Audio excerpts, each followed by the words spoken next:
বন্ধুরা, স্নান সেরে চলে এসেছি। এবার ঠাকুর ঘরে ঢুকবো, পুজো করব। সমস্ত কিছু গুছিয়ে নিয়েছি। আজ তো 19শে জ্যৈষ্ঠ, বাবা লোকনাথের আজকে পুজো। তো আমাদের বাড়ির নিষ্ঠাতেই পুজো। হালকা হালকা তোমরা গানের আওয়াজও শুনতে পাবে। এখানে সুন্দর করে লাইটিং করেছে, সাজিয়েছে, সেটা তোমাদেরকে সন্ধ্যাবেলা দেখাবো। কেন এখন তো দিনের বেলা বোঝা যাবে না লাইটিং।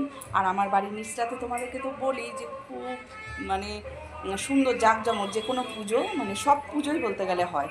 তো আজকে লোকনাথ বাবার পুজো, নিচেও যাবে পুজো দিতে, তার জন্য অনেক কিছু নিয়ে এসছে, ফুল মালা ওই লোকনাথ বাবার ওখানে দিতে যাবে। আর আমিও ঘরে পুজো দেবো। আমারও একটা ছোট্ট বাবা লোকনাথ আছে। তো বাবা ছোট আর বড়, বাবা তো বাবাই হয়। তো চলো কী কী এনেছে আজকে পুজোর জন্য তোমাদেরকে দেখাই। এসেছে দেখো অনেক অনেক ফুলমালা। নিচে লোকনাথ বাবার পুজো হচ্ছে, সেখানেও যাবে। এই যে বড় রজনীর একটা মালা নিয়ে এসছে, এটা যাবে ওখানে লোকনাথ বাবার জন্য। আর কিছু ফুলমালা এসছে, যেটা আমি আমার গোবিন্দকেও পরাবো, ঘরের ঠাকুরকে দেবো। আর এখানে দেখো, যেই দিনকে ফুল না থাকে সেদিনকে একদম থাকে না, আর যেদিন থাকে তো প্রচুর। দেখেছো আজকে আবার গাছেরও কত ফুল শ্বশুর এসে দিয়ে গেল। তাহলে আজকে অনেক ফুল, তো সুন্দর করে সাজিয়ে পুজো করতে জানে কতটা সময় লাগবে। ফুল চলে এসছে ওইদিকে, এদিকে চলে এসছে নানান রকমের ফল। 5টা গোটা ফল তো ওখানে লোকনাথ বাবার ওখানে পাঠাবো। এই যে দেখো 5 রকমের ফল নিয়ে এসছে, তার সাথে আবার ডাবও এসছে।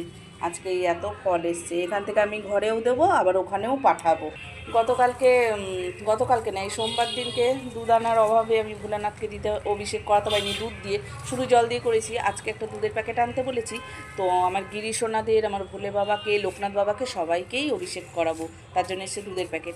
আর এখানে এসছে মিষ্টি দোকানের মিষ্টি, আর এসছে আমিত্তি, যেটা লোকনাথ বাবার খুবই প্রিয়। তো চলো সমস্ত কিছু গুছিয়ে বসে পড়ি পুজোতে।